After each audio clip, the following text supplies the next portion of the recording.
રાધનપુર ખાતે યોજાયેલ સન્માન સમારોહમાં કોંગ્રેસ અને ભાજપના કાર્યકરો આમ આદમી પાર્ટીમાં જોડાયા। પાટણ જિલ્લાના રાધનપુર ખાતે આવેલ તળાવ પાસે આમ આદમી પાર્ટીના ઉપાધ્યક્ષ મુકેશભાઈ ઠક્કરનું સન્માન સમારોહ યોજાયો। મળતી માહિતી પ્રમાણે ઉત્તર ગુજરાતના પાટણ જિલ્લાના રાધનપુર ખાતે આવેલ તળાવ પાસે આમ આદમી પાર્ટીના નવનિયુક્ત પાટણ લોકસભાના ઉપાધ્યક્ષ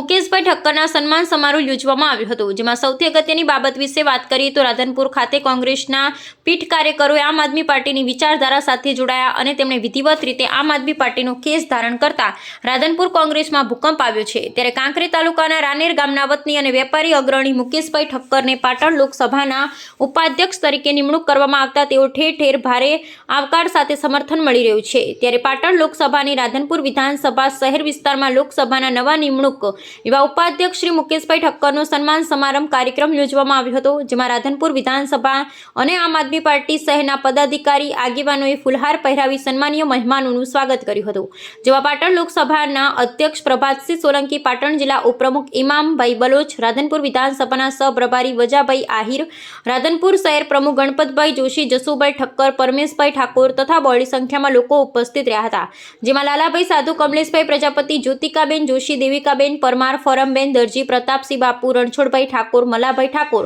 જેઓ ભાજપ કોંગ્રેસને અલવિદા કહી આમ આદમી પાર્ટીની વિચારધારા સાથે જોડાયા હતા। ત્યારે આમ આદમી પાર્ટીના પ્રભાતસિંહ સોલંકીએ કહ્યું હતું કે કોંગ્રેસનો સૂર્યાસ્ત થઈ રહ્યો છે અને આમ આદમી પાર્ટી સમગ્ર ગુજરાતમાં ઉભરી રહી છે। ત્યારે નવનિયુક્ત પાટણ લોકસભા